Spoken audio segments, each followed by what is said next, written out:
Hi you guys, my name's Jeff. Welcome to the channel. Today I'm going to talk with you about why I am hungry for stocks. Now you guys have probably heard of this idea of fasting, especially intermittent fasting. If you just look at this word fasting, what it means is doing without something, like fasting and not eating food for some period of time. Last year in the stock market, everybody was buying stuff. Everybody was really excited. They were buying stocks, they were buying growth stocks, tech stocks, cryptocurrency, you name it, and like the prices for everything kept going up.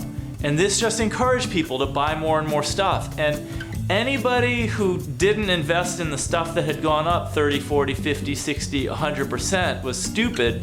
And people who invested in like boring, dependable value stocks, or even just like an ETF, like a broad-based stock market index fund ETF, was just considered boring. What a change 1 year makes. This year, people are fasting. People are staying away. They're scared. A lot of people are kind of waiting for things to rebound and turn around. People are scared because they're afraid that the stock market's going to continue going down, probably trying to pick the bottom, trying to figure out when stocks are as cheap as they're ever going to be. And then eventually when the stock market recovers, then they're gonna figure that they can jump in at the right time. A lot of people are kind of scared right now and they're waiting. You know, you see a lot of like thumbnails and headlines of doom and gloom. Stock market crash is coming, there are a lot of flames and fires, and you know, people are just, I think, really scared of stocks right now.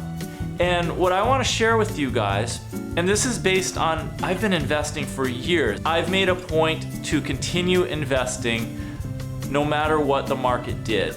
And my best investments all happened when I didn't let the stock market prevent me from investing. I just continued doing it even though when I looked around it didn't look like very exciting or very promising. I wouldn't say I was scared, but at the same time, I knew that this was something that I just needed to do when prices were low. So what I want you guys to know is that I'm not fasting, not now. I'm buying stocks every month, and I'm also buying shares of an ETF every month. And this was not a decision that I've just made because of what's going on in the market. This was a decision that I made before this year even started, because every year I invest.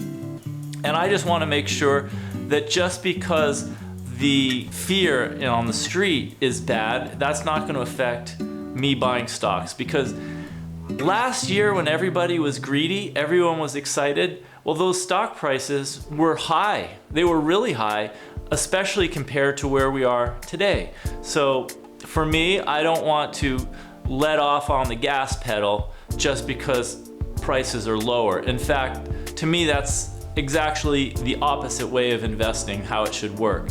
What I want to do is I want to, if anything, make sure I invest during the hard times. But I do know that the cheaper stocks get, the more they go on sale, the better the discount, the better my long-term results are going to be. Is it possible that, you know, 10 years down the line, 15 years down the line, the stock market's going to be lower than it is today?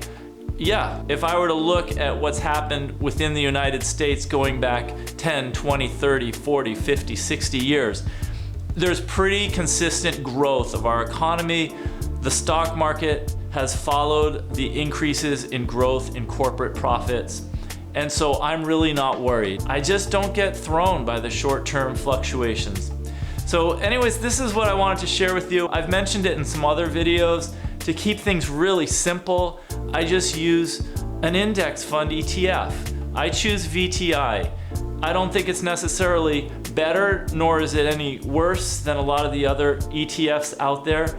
I think if I were to have chosen an ETF that invests in one very small specific sector like renewable energy, clean energy, or tech, if I just had a tech ETF, I think that would put me in a position where I might be concerned that I was too narrowly focused. But I like VTI because it invests in the large cap stocks that are all in the S&P 500, but it also invests in mid cap and small cap stocks. And I think that over the long run, I'd like exposure to all those asset classes. So for me, this is a really easy decision to make. If I wanted more exposure internationally, I might choose a ETF like VT, which is Vanguard's total world stock market ETF, but I already have some international funds, so I just stick with VTI. Anyways, I just wanted to share this with you to give you a little balance to a lot of the doom and gloom, because I think a lot of what happens is people focus on the market and what's happening from week to week, from month to month, and there's a lot of fear. There's a lot of fear if you watch the videos or read the headlines.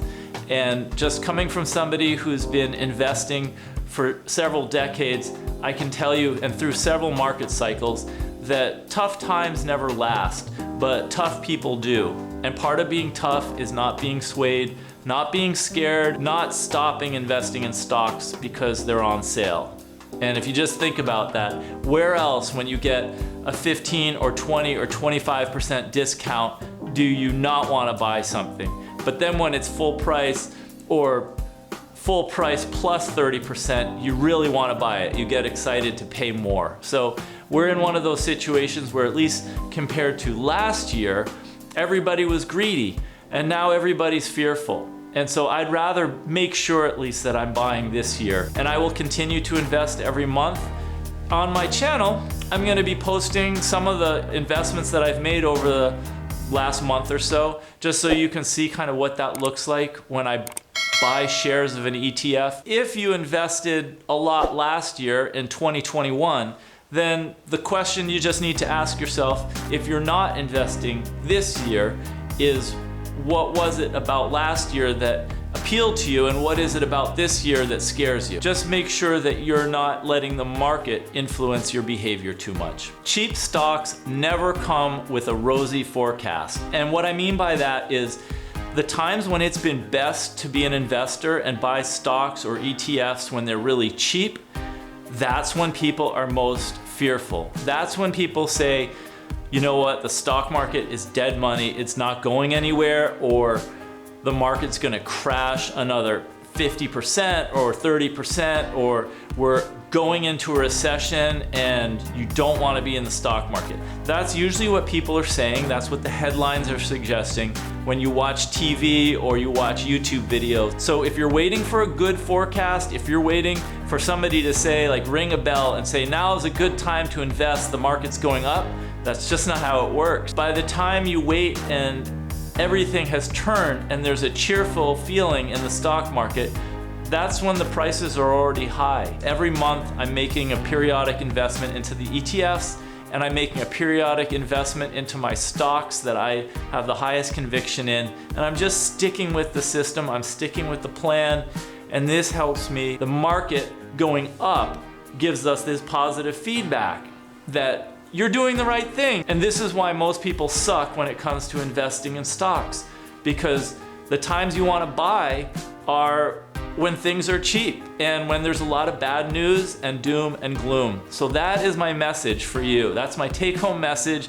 is don't be afraid to buy and to invest, especially when stocks are cheap. And this is also only my own personal view on things. Things may get cheaper during the rest of the year. In fact, I hope they do, because like I said, I've got a system, I got a program, and every month I'm gonna be buying stocks, I'm gonna be buying ETFs. I just do it every month. So my own wish is for stocks to continue to get cheaper and cheaper every month. And I just invest enough so that I'm participating and I'm buying when prices are low. But I don't go and buy so much that I'm gonna run out come September or October. Because if markets do continue to decline, I wanna make sure that I'm there, that I'm ready, and that I'm investing. I'm really glad you stopped by and watched this video. I hope it had some useful nuggets of information that help you in terms of thinking about your own investments. And if you like this video, please do give it a thumbs up. Also, if you're not already a subscriber, I hope you'll subscribe to this channel. I'm gonna be making some more videos in the upcoming days and weeks, and I think you're gonna really like checking them out. So glad you stopped by. I look forward to seeing you in the next video.